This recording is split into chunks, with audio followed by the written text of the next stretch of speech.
Hábito 7. Afine o instrumento. Princípios de autorrenovação equilibrada. Por vezes, quando reflito sobre as tremendas consequências que resultam das pequenas coisas, fico tentado a pensar que não há pequenas coisas. Bruce Barton. Suponha que você encontre alguém na floresta, trabalhando agitadamente para derrubar uma árvore. O que você está fazendo? Você pergunta. Não está vendo? É a resposta impaciente. Estou serrando esta árvore. Você parece exausto, você exclama. Há quanto tempo está trabalhando? Mais de 5 horas, responde o sujeito. Estou esgotado. É um trabalho árduo. Bem, por que não descansa por alguns minutos e afia a serra? Você pergunta. Com certeza depois vai trabalhar muito mais rapidamente. Não tenho tempo para afiar a serra, diz o homem decidido. Estou muito ocupado serrando. O hábito 7 significa parar para afiar a serra ou afiar um instrumento. Ele rodeia os outros hábitos do paradigma dos 7 hábitos porque é o hábito que torna todos os outros possíveis. 4 dimensões da renovação. O hábito 7 representa a CP pessoal. Preserva e melhora seu bem mais precioso, você mesmo.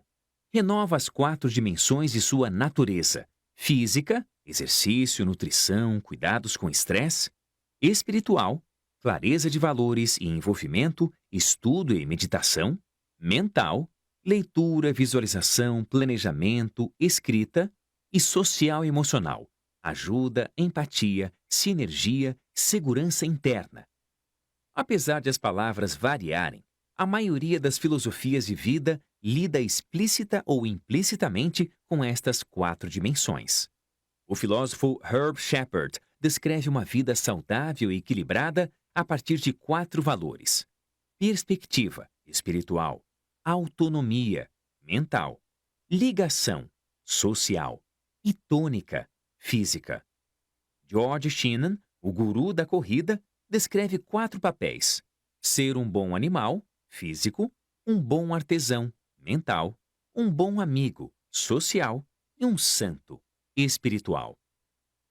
As teorias mais sólidas da motivação e da organização abrangem estas 4 dimensões ou motivações: a econômica, física; o modo como as pessoas são tratadas, social; o modo como as pessoas são educadas e usadas, mental; e a ajuda, a contribuição, o serviço que a organização realiza, espiritual. Afine o instrumento significa basicamente expressar as 4 motivações. Quer dizer exercer as 4 dimensões da nossa natureza com regularidade e consistência, de forma equilibrada e sensata. Para fazer isso, a pessoa precisa ser proativa. Parar para afinar um instrumento ou afiar a serra trata-se de uma atividade do quadrante 2, sem dúvida. E o quadrante 2 depende de iniciativa. O quadrante 1, em função da urgência, age sobre nós, faz pressão constante. A CP pessoal precisa ser exigida até se tornar uma segunda natureza, até que se torne uma espécie de vício saudável. Como encontra-se no centro de nosso círculo de influência, ninguém mais pode fazer isso por nós. Precisamos agir por nossa própria conta. Esse é o investimento isolado mais poderoso que podemos fazer na vida. Investir em nós mesmos, no único instrumento que possuímos para lidar com a vida e contribuir para a humanidade. Somos todos instrumentos para nosso próprio desempenho. E para atingir a eficácia, precisamos reconhecer a importância de dedicar algum tempo, com regularidade, para afiar a serra ou afinar um instrumento das 4 maneiras. A dimensão física. A dimensão física trata de cuidar eficazmente de nosso corpo físico, comer os alimentos adequados, descansar e relaxar o suficiente e praticar exercícios regularmente. O exercício é uma das atividades do quadrante 2 de alto nível que a maioria de nós não faz constantemente porque não é urgente. E como não o praticamos, mais cedo ou mais tarde, percebemos que caímos no quadrante 1, lidando com os problemas de saúde e as crises que resultam naturalmente da negligência. Muitas pessoas pensam que não têm tempo suficiente para fazer exercícios. Que paradigma mais deturpado! Não ter tempo para isso? Estamos falando de 3 a 6 horas por semana, um mínimo de 30 minutos diários, dia sim, dia não. Não parece um tempo absurdo se considerarmos os tremendos benefícios em termos de impacto nas outras 162, 165 horas da semana. E não precisa ter equipamento especial para fazer isso. Se você quer ir a uma academia ou spa para experimentar o equipamento ou praticar um esporte de habilidade, como tênis ou squash, eis aí a sua chance. Mas isso não é necessário para afinar o instrumento. Um bom programa de exercícios pode ser feito em casa e deve reforçar seu corpo em 3 áreas: resistência, flexibilidade e força. A resistência vem dos exercícios aeróbicos, da eficiência cardiovascular, a capacidade de seu coração para bombear sangue através do corpo. Apesar de o coração ser um músculo, ele não pode ser exercitado diretamente. Precisa ser estimulado através do grupo dos músculos maiores, particularmente os da perna. Por isso, os exercícios como caminhadas rápidas, ciclismo, natação, esqui e corrida são tão benéficos. Você será considerado minimamente apto se puder aumentar o ritmo do coração até pelo menos 100 batimentos por minuto e manter esse nível por pelo menos 30 minutos. Em termos ideais, deveria tentar elevar a taxa de batimentos cardíacos para 60% da taxa máxima, ou seja, a maior frequência em que seu coração consegue bater e bombear sangue por seu corpo. Essa taxa máxima está em torno de 220 menos a sua idade. Assim, se você tem 40 anos, deve buscar uma taxa de exercícios de 108. 220 menos 40 igual 180, vezes 0,6 igual 108. O efeito do treinamento normalmente fica entre 72% e 87% de sua taxa pessoal máxima. A flexibilidade vem do alongamento. A maioria dos especialistas recomendam um aquecimento e depois um resfriamento, antes e depois de exercícios aeróbicos. Antes, ajuda a soltar e aquecer os músculos e prepará-los para exercícios mais vigorosos.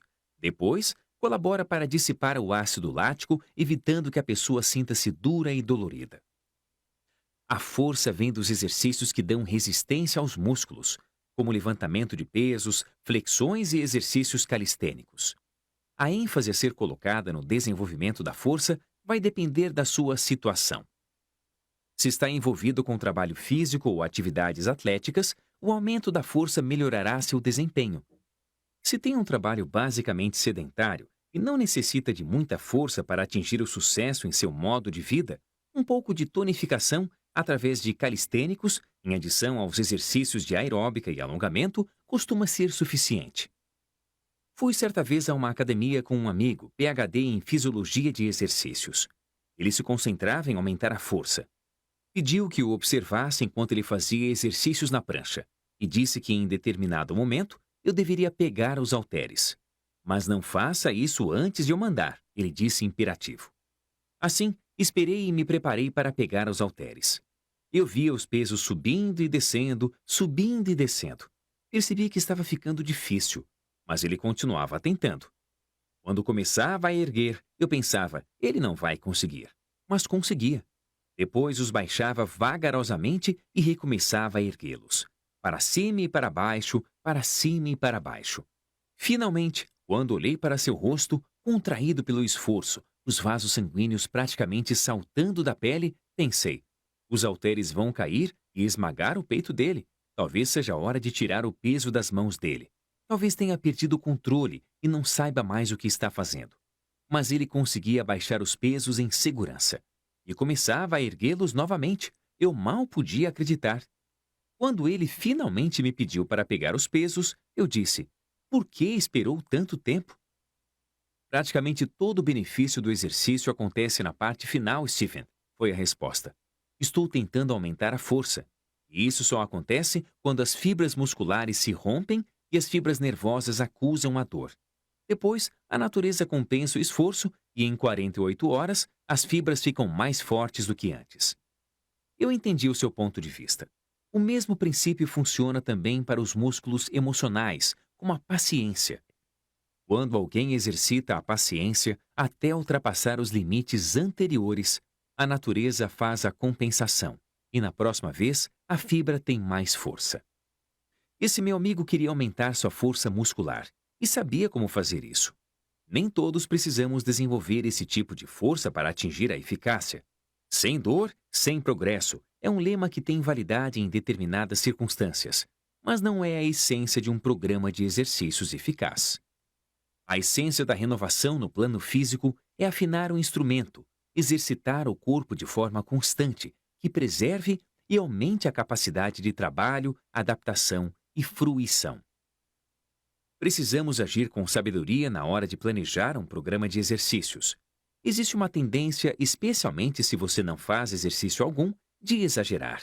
E isso pode gerar dor desnecessária, problemas e mesmo danos permanentes. É melhor começar devagar. Um programa de exercícios deve estar em harmonia com as mais recentes descobertas nesta área, com as recomendações de seu médico e com a sua própria consciência do problema. Se você não anda fazendo muitos exercícios, seu corpo indubitavelmente protestará contra essa mudança da lei do mínimo esforço. No começo não vai gostar nem um pouco, pode até odiar, mas seja proativo. Faça os exercícios como planejou. Se chover na primeira manhã que você reservou para correr, não desanime. Corra! Que bom, está chovendo. Vou aprimorar minha força de vontade, assim como meu corpo. Você não está lidando com uma solução rápida.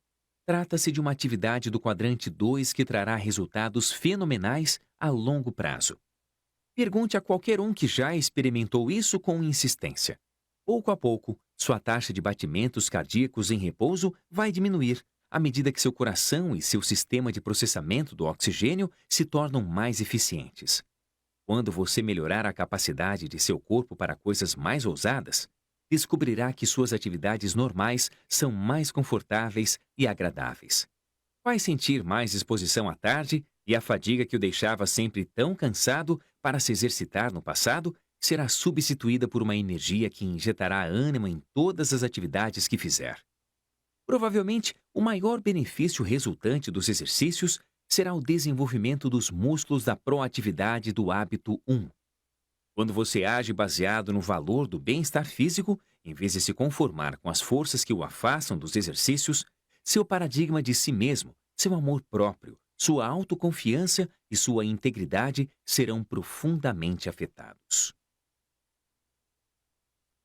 A dimensão espiritual.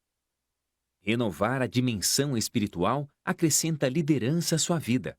Está profundamente vinculada ao hábito 2. A dimensão espiritual é o seu centro, seu íntimo, seu comprometimento com o sistema de valores. Trata-se de uma área muito pessoal da vida, de importância suprema. Ela se nutre das fontes que o inspiram e elevam, vinculando-o às verdades eternas de toda a humanidade. Cada pessoa faz isso de forma muito diferente. Eu encontro consolo e renovação nas orações meditativas das Sagradas Escrituras, porque elas refletem o meu sistema de valores. À medida que leio e medito, eu me sinto renovado, equilibrado e pronto para ajudar os outros. A imersão na literatura ou na música de qualidade pode renovar o espírito de algumas pessoas. Outros conseguem isso na comunhão com a natureza. A natureza abençoa aqueles que se comunicam com ela. Quando você consegue deixar para trás o barulho e a agitação da cidade grande e se entregar à harmonia e ao ritmo da natureza, volta renovado. Durante algum tempo, não se perturba, não se abala, até que gradualmente o barulho e a tensão externa começam a invadir aquela sensação de paz interior. Arthur Gordon relata um caso maravilhoso, íntimo, de sua renovação espiritual em um conto chamado A Virada da Maré. Ele fala de um período de sua vida em que começou a achar que tudo estava chato e sem graça. Seu entusiasmo desapareceu, seus esforços para escrever eram infrutíferos, e a situação piorava a cada dia. Finalmente, ele decidiu procurar ajuda com um médico. Notando que não havia nada de errado, o doutor perguntou se ele conseguiria seguir algumas instruções por um dia. Quando Gordon disse que sim, o doutor ordenou que passasse o dia no lugar onde ele foi mais feliz quando criança.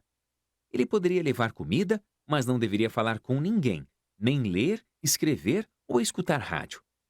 Depois, ele anotou 4 prescrições e disse que ele as lesse às 9, meio-dia, 3 e 6 horas da tarde. Está falando sério? Gordon perguntou.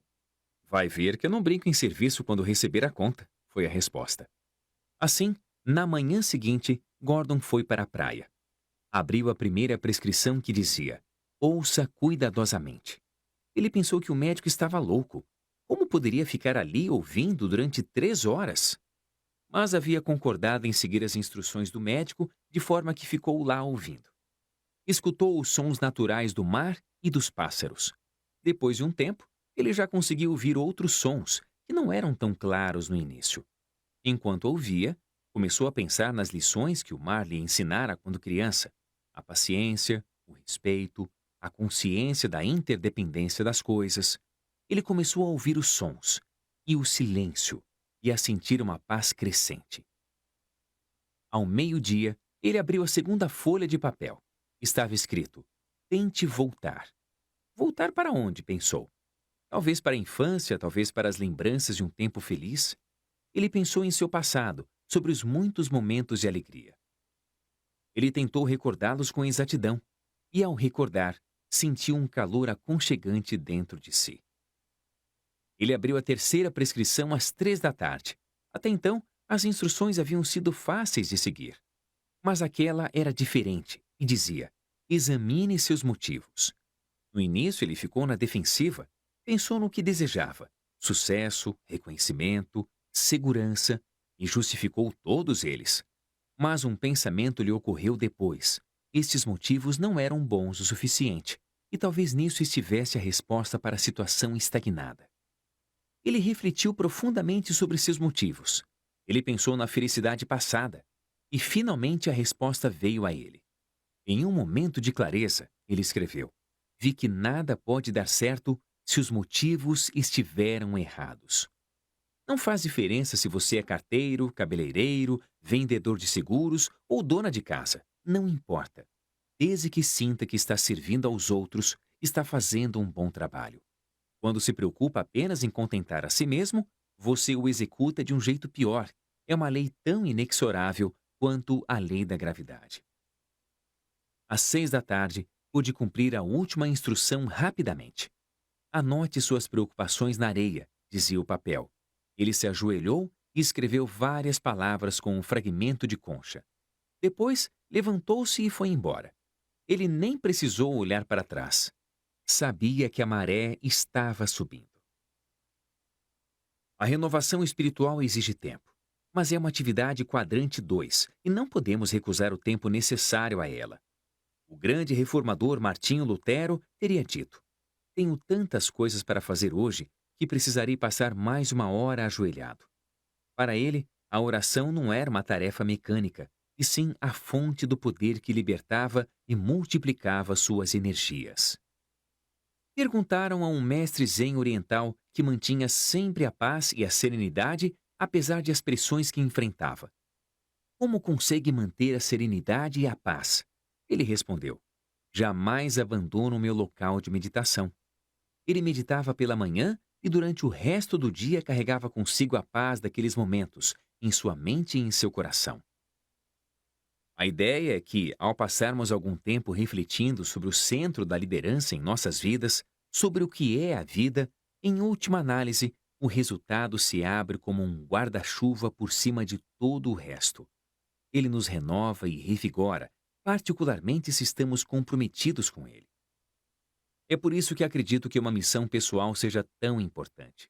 Se tivermos uma compreensão profunda de nosso interior e de nosso propósito, podemos revisá-lo e reorientá-lo frequentemente. Em nossa renovação espiritual diária, podemos visualizar e vivenciar os eventos do dia em harmonia com esses valores. O líder religioso David O. McKay nos ensina: as maiores batalhas da vida são travadas diariamente nos silenciosos compartimentos da alma. Se você vence as batalhas aí, se resolve os problemas que perturbam seu íntimo, é inundado por uma sensação de paz e certeza de saber o que está fazendo. Vai descobrir que as vitórias públicas, onde você tem tendência a pensar em termos de cooperação e promover o bem-estar das outras pessoas e ficar genuinamente contente pelo sucesso alheio, se seguirão naturalmente. A dimensão mental. Grande parte de nosso desenvolvimento mental e aprimoramento da disciplina vem da educação formal. Mas assim que deixamos a disciplina externa da escola, muitos de nós permitimos que as mentes se atrofiem. Não lemos mais coisas sérias, não exploramos novos temas em profundidade, fora de nosso campo de ação. Não pensamos analiticamente, não escrevemos, pelo menos não criticamente, ou de um modo que teste nossa habilidade de expressão em uma linguagem clara, concisa. Em vez disso, passamos o tempo vendo TV. As pesquisas mostram que a televisão fica ligada, na maioria dos lares, entre 35 e 40 horas por semana. É mais ou menos o tempo que as pessoas dedicam ao trabalho e mais do que gastam na escola. E somos submetidos a todos os valores transmitidos por ela enquanto assistimos à programação. Eles podem nos influenciar poderosamente, de forma sutil e imperceptível. A sabedoria para assistir à TV requer o gerenciamento pessoal eficaz do hábito 3, que nos permite discriminar e selecionar as informações e os programas elevados e divertidos que melhor servem para expressar nossos propósitos e valores. Em nossa família, limitamos a TV a cerca de 7 horas semanais, uma média de 1 hora diária. Tivemos uma reunião familiar na qual conversamos sobre isso e estudamos as informações sobre o que acontece nos lares por causa da televisão. Descobrimos que, ao discutirmos a questão como uma família, onde ninguém estava na defensiva ou teimando, as pessoas começaram a reconhecer o vício doentio de depender de novelas ou de assistir diariamente a determinado programa. Sou grato à televisão pelos muitos programas altamente educativos e de qualidade. Eles enriquecem nossas vidas e contribuem significativamente para nossas metas e propósitos. Mas há muitos que são simplesmente uma perda de tempo e outros tantos que nos influenciam de forma negativa. Assim como o corpo, a televisão é um bom servo de um senhor fraco. Precisamos praticar o hábito 3 e gerenciar nossa vida pessoal de forma eficaz para maximizar o uso de todos os recursos para completar nossa missão. A educação permanente que amplie e abra continuamente as perspectivas é uma renovação mental vital. Muitas vezes, ela inclui a disciplina externa da sala de aula ou dos programas de estudos sistemáticos, mas normalmente não para aí. As pessoas proativas podem encontrar muitas maneiras de aprimorar sua educação. É extremamente valioso treinar a mente para se distanciar e observar seu próprio programa. Isso, para mim, é a definição de uma educação liberal. A capacidade para examinar os programas de vida em comparação a questões, propósitos e outros paradigmas. O treinamento sem essa educação estreita e limita a mente, de modo que os pressupostos subjacentes ao treinamento nunca sejam examinados. Por isso é tão valioso ler bastante e expor sua mente às mentes geniais. Não existe melhor maneira de instruir e expandir sua mente de modo sistemático do que o hábito de ler ou ouvir boa literatura. Esta é mais uma atividade quadrante 2 de alto nível. Você pode entrar em contato com as mentes mais aguçadas que existem hoje ou que já passaram pela face da Terra. Recomendo que se inicie com o objetivo de ler ou ouvir um livro por um mês, depois um a cada 2 semanas, depois um por semana. A pessoa que não lê não está em melhor condição do que a pessoa que não sabe ler. Literatura de qualidade como as grandes obras, os clássicos, autobiografias, a National Geographic e outras publicações que expandem nossos conhecimentos culturais, bem como a literatura atualizada dos diversos campos do conhecimento, podem expandir seus paradigmas e afinar o instrumento que é a mente, particularmente se praticarmos o hábito 5 enquanto lemos ou ouvimos, procurando primeiro compreender. Se usamos nossa autobiografia para fazer julgamentos antes de realmente entender o que o autor tem a dizer, limitamos os benefícios da experiência da leitura. Escrever é outro modo poderoso de afinar um instrumento mental. Manter um diário de seus próprios pensamentos, experiências, descobertas e coisas aprendidas estimulam a clareza mental a exatidão e contextualização. Escrever boas cartas, comunicar-se no nível profundo dos pensamentos, sentimentos e ideias, em vez de ficar no superficial, nos eventos, também afeta positivamente nossa capacidade de pensar com clareza, de raciocinar com precisão e de compreender com eficácia. Organizar e planejar também espelham formas de renovação mental associadas com os hábitos 2 e 3. Significam começar com um objetivo em mente e organizar a vida para atingir esse objetivo. É exercer o poder de visualização e de imaginação da mente para vir do começo ao fim e ter uma noção de todo o percurso, ou pelo menos de seus princípios, se não de seus passos. Dizem que as guerras são vencidas na barraca do general. Afinar o instrumento nas 3 dimensões iniciais, a física, a espiritual e a mental, é uma prática chamada de vitória particular diária. E recomendo a todos a prática simples de despender 1 hora por dia fazendo isso, 1 hora por dia, o resto da vida. Não existe outra maneira tão boa de gastar esta hora em comparação com a vitória particular diária em termos de valor e resultados. Ela vai afetar cada decisão, cada relacionamento. Aumentará muito a qualidade, a eficácia de todas as outras horas do dia, inclusive a profundidade e a eficácia do sono. Construirá a força mental, física e espiritual a longo prazo, o que lhe permitirá enfrentar os difíceis desafios da vida.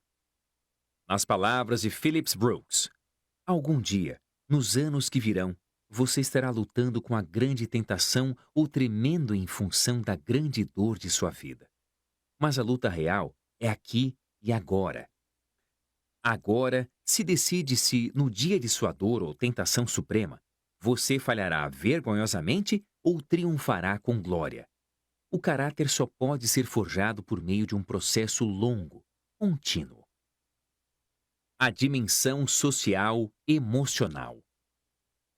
Enquanto as dimensões física, espiritual e mental estão estreitamente ligadas aos hábitos 1, 2 e 3, centrados nos princípios de visão, liderança e gerenciamento pessoal, a dimensão social emocional se focaliza nos hábitos 4, 5 e 6, centrados nos princípios da liderança interpessoal, comunicação empática e cooperação criativa. A dimensão social e a dimensão emocional de nossas vidas estão vinculadas porque nossa vida emocional é de modo principal, mas não exclusivo, desenvolvida no relacionamento com os outros e através dele se manifesta. Renovar a dimensão emocional social não exige tempo, pelo menos não no sentido que a renovação das outras dimensões exige. Podemos conseguir isso dentro de nossas interações normais cotidianas com as pessoas. Mas isso requer treinamento, sem dúvida.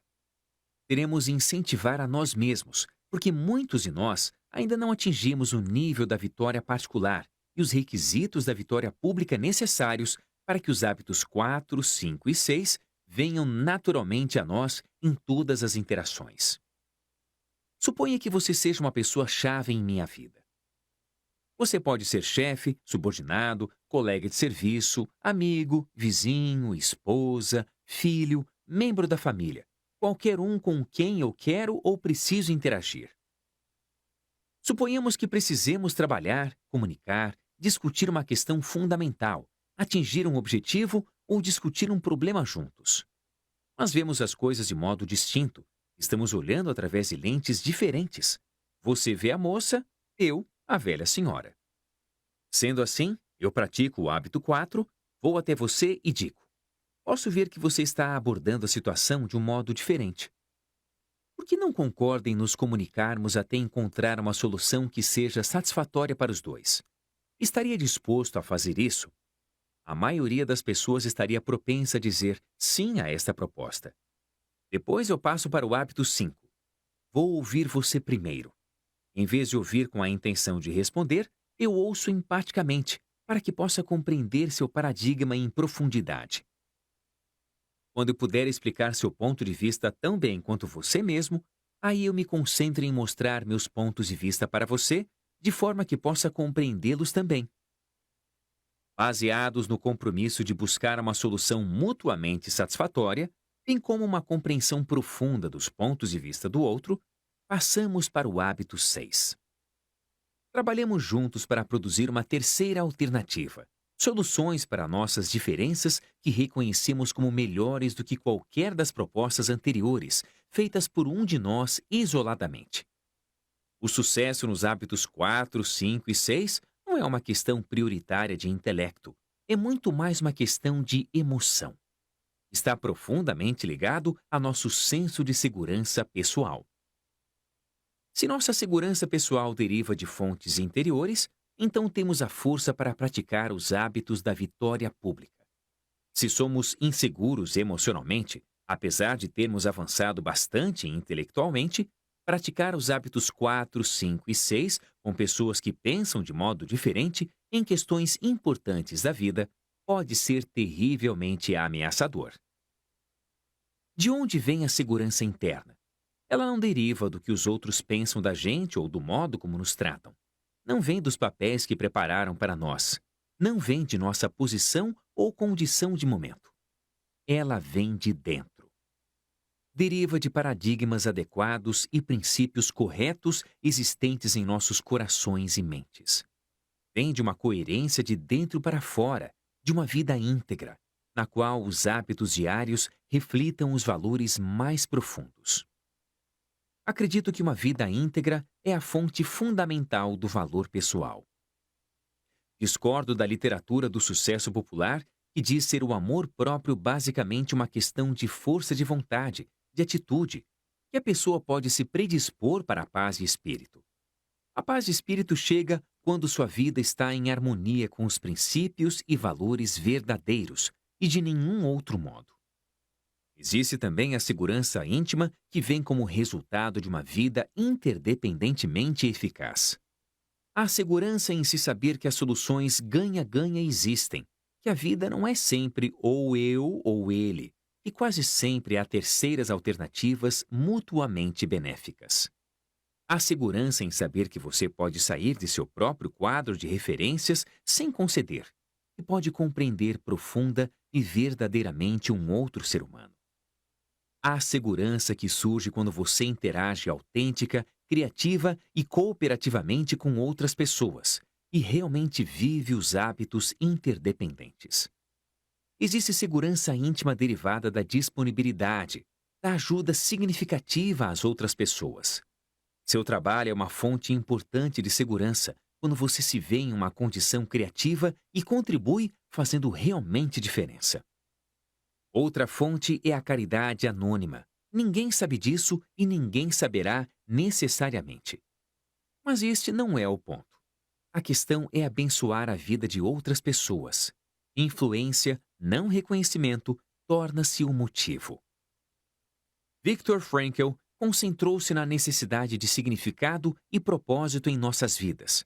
Algo capaz de transcender a vida em si e libertar as energias positivas que carregamos.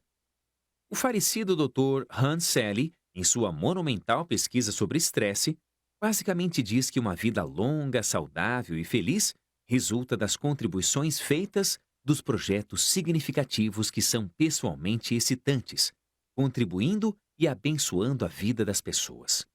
Sua ética é: aprenda a amar seu próximo. Ou nas palavras de George Bernard Shaw, esta é a verdadeira alegria da vida. Ser usado para um propósito reconhecido por você mesmo como digno.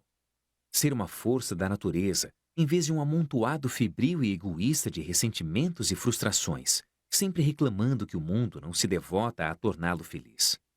Sou da opinião que minha vida pertence a toda a comunidade, e enquanto viver, tenho a obrigação de fazer tudo o que puder por ela.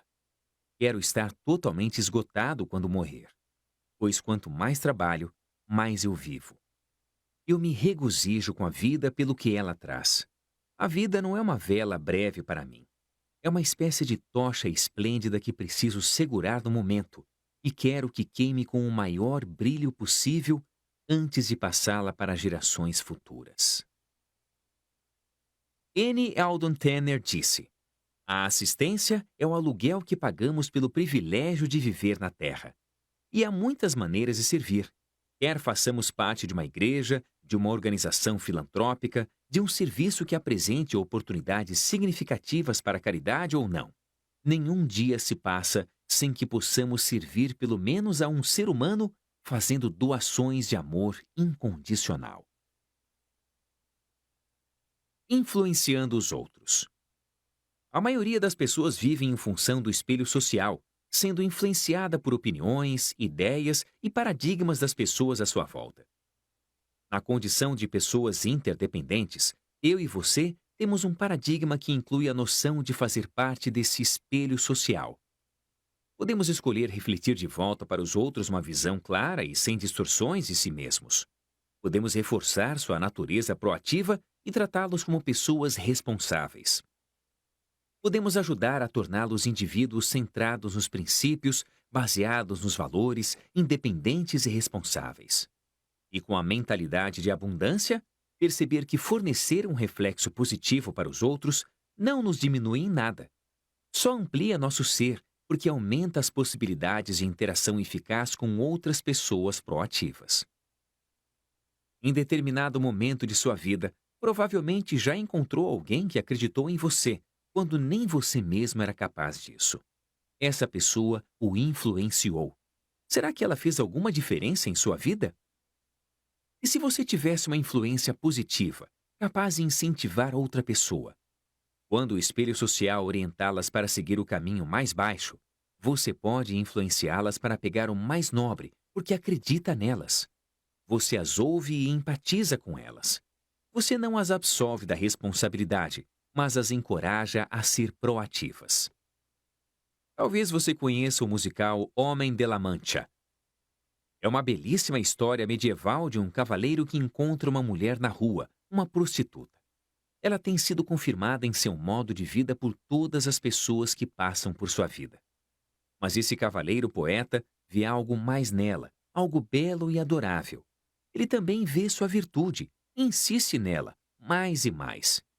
Ele dá a ela um novo nome, Dulcinea, um novo nome associado a um novo paradigma. No início, ela o recusa prontamente. Seus antigos papéis são mais fortes. Ela o despreza, pois não passava de um sonhador maluco, mas ele persiste. Faz continuamente depósitos de amor incondicional, e isso gradualmente penetra na mente dela. Atinge sua verdadeira natureza, seu potencial, e ela começa a responder. Pouco a pouco, ela começa a mudar seu estilo de vida. Ela acredita nisso e age a partir de seu novo paradigma, para a surpresa inicial de todos os outros de sua vida. Mais tarde, quando ela começa a voltar a seu antigo paradigma, ele a visita em seu leito de morte e entoa uma canção belíssima, O Sonho Impossível. Olha em seus olhos e sussurra. Nunca se esqueça, você é Dulcinea. Uma das histórias clássicas das profecias de resultado induzido diz respeito a um computador na Inglaterra que foi acidentalmente programado de modo incorreto. Em termos acadêmicos, ele considerou que quase uma classe de alunos bons era formada por maus alunos e que uma classe de alunos tidos como maus era formada por bons alunos. E o relatório do computador era o principal critério que orientava os paradigmas dos professores sobre os estudantes no início do ano escolar. Quando a diretoria da escola finalmente descobriu o erro, 5 meses e meio depois, decidiu realizar novos testes com os alunos, sem contar a ninguém o que havia acontecido. Os resultados foram intrigantes. Os alunos bons haviam piorado significativamente nos testes feitos para medir QI. Eles haviam sido tratados como crianças mentalmente limitadas, pouco cooperativas e difíceis de serem ensinadas. Os paradigmas dos professores tornaram a profecia realidade. Mas as dezenas de maus alunos haviam melhorado. Os professores os trataram como se fossem brilhantes, e sua energia, esperança, otimismo e boa vontade refletiram estas expectativas individuais e valor dado aos alunos. Aos professores, perguntaram como haviam sido as primeiras semanas do semestre. Por alguma razão, nossos métodos não estavam funcionando. A informação do computador mostrava que os alunos eram brilhantes.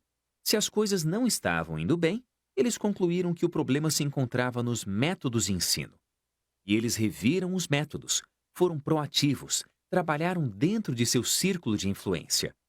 A aparente incapacidade dos alunos não passava de inflexibilidade dos professores. O que refletimos para os outros sobre nós mesmos? E o quanto esses reflexos influenciam as vidas alheias? Temos tantas coisas que podemos investir nas contas bancárias emocionais das outras pessoas. Quanto mais pudermos ver as pessoas em termos de seu potencial oculto, mais poderemos usar a imaginação em vez de nossa memória, com a esposa, os filhos, os colegas de trabalho ou os empregados. Podemos nos recusar a rotulá-los.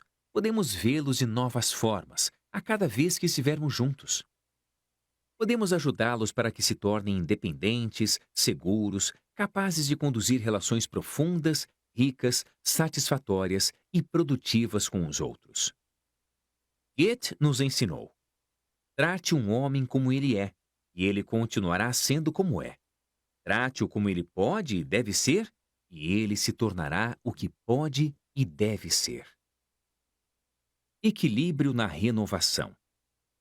O processo de autorrenovação precisa incluir a renovação equilibrada em todas as 4 dimensões de nossa natureza: física, espiritual, mental e social-emocional. Apesar de a renovação em cada uma das dimensões ser importante, ela somente se tornará eficaz por completo quando lidarmos com todas as dimensões de um modo sábio e equilibrado. Negligenciar qualquer uma das áreas provoca um impacto negativo nas outras. Descobri que isso é verdade tanto para as organizações quanto para a vida dos indivíduos. Na organização, a dimensão física se expressa em termos econômicos. A mental ou psicológica lida com o reconhecimento, o desenvolvimento e o uso do talento. A dimensão social e emocional tem a ver com as relações humanas, o modo como as pessoas são tratadas. E a dimensão espiritual lida com a descoberta do propósito, através do objetivo ou contribuição da organização, bem como de sua integridade. Quando uma organização negligencia uma ou mais dessas áreas, há um impacto negativo em toda a empresa.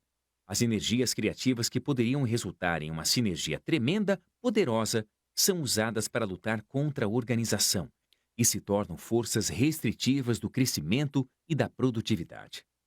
Tive contato com empresas cujo único interesse é econômico, fazer dinheiro.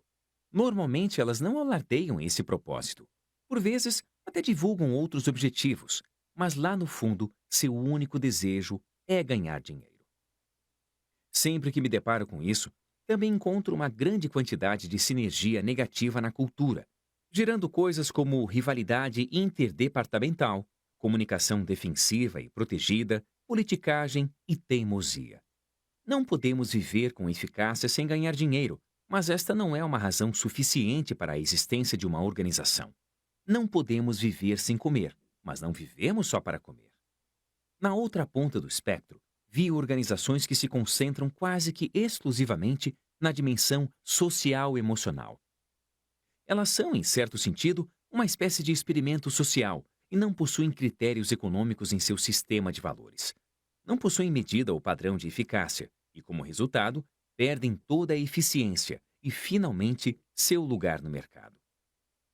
Encontrei muitas organizações que desenvolvem apenas 3 das dimensões. Elas possuem um bom critério de serviços, bons critérios econômicos, bons critérios de relações humanas, mas não estão realmente empenhadas em identificar, desenvolver, utilizar e reconhecer o talento das pessoas. E se essas forças psicológicas deixam de ser levadas em conta, o resultado é uma autocracia benevolente. A cultura resultante refletirá diferentes formas de resistência coletiva, rivalidades, excessiva rotatividade e outros problemas culturais crônicos. A eficácia empresarial, bem como a individual, requer o rápido desenvolvimento e a renovação em todas as 4 dimensões de um modo sábio e equilibrado. Qualquer dimensão negligenciada criará um campo negativo de resistência, que se coloca no caminho da eficácia e do crescimento. Organizações e indivíduos que reconhecem a importância de cada uma dessas 4 dimensões em sua missão fornecem um poderoso quadro de referências para a renovação equilibrada.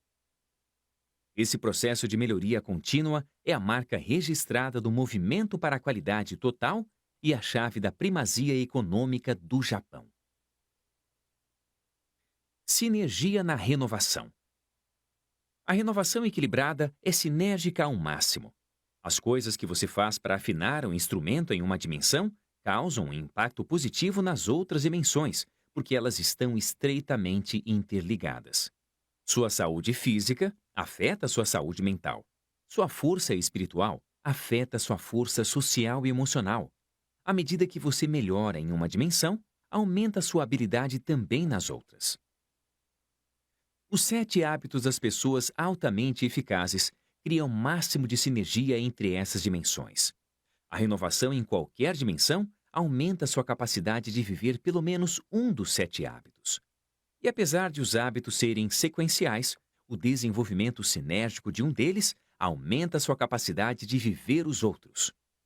Quanto mais proativo você for, hábito 1, mais eficaz será no exercício de sua liderança pessoal, hábito 2, e no gerenciamento de sua vida, hábito 3.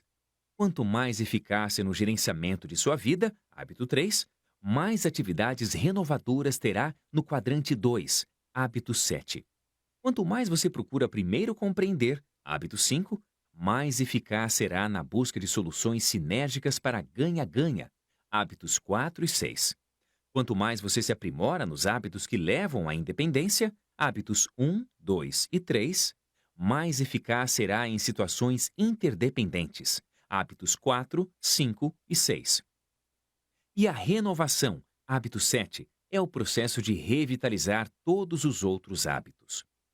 Quando você renova sua dimensão física, reforça sua visão pessoal, hábito 1, o paradigma da autoconsciência, da vontade independente, da proatividade, de saber que é livre para agir em vez de sofrer a ação, para escolher sua reação a qualquer estímulo. Esse é provavelmente o maior benefício dos exercícios físicos. Cada vitória particular diária significa um depósito em sua conta pessoal de segurança. Quando você renova sua dimensão espiritual, reforça a liderança pessoal, hábito 2. Aumenta a capacidade de viver a partir da imaginação e da consciência, em vez de exclusivamente da memória, compreendendo seus paradigmas e valores mais profundos, criando dentro de si um centro de princípios corretos, definindo sua missão única no mundo, adaptando sua pessoa a uma vida em harmonia com os princípios corretos, contando com suas fontes de força pessoal. A rica vida pessoal que você cria com a renovação espiritual se reflete em imensos depósitos na sua conta pessoal de segurança. À medida que você renova sua dimensão mental, reforça sua capacidade de gerenciamento pessoal, hábito 3. Quando planeja, força sua mente a admitir a maior potência das atividades, metas prioritárias e atividades do quadrante 2, maximizando o uso de seu tempo e sua energia. Você organiza e realiza suas atividades a partir das prioridades. Quando se envolve com o aprendizado contínuo, aumenta sua base de conhecimentos e suas opções. A segurança econômica não se encontra no emprego, mas sim em seu próprio poder de produzir, pensar, criar, aprender, adaptar. Esta é a verdadeira independência financeira e não a posse de riquezas. É ter poder para produzir riquezas. É algo interno. A vitória particular diária, um mínimo de 1 hora por dia para a renovação das dimensões física, espiritual e mental, é a chave para o desenvolvimento dos 7 hábitos e se encontra totalmente dentro de seu círculo de influência. É o foco no tempo do quadrante 2 necessário para integrar esses hábitos em sua vida, tornando-a centrada nos princípios. Ela também é o alicerce para a vitória pública diária.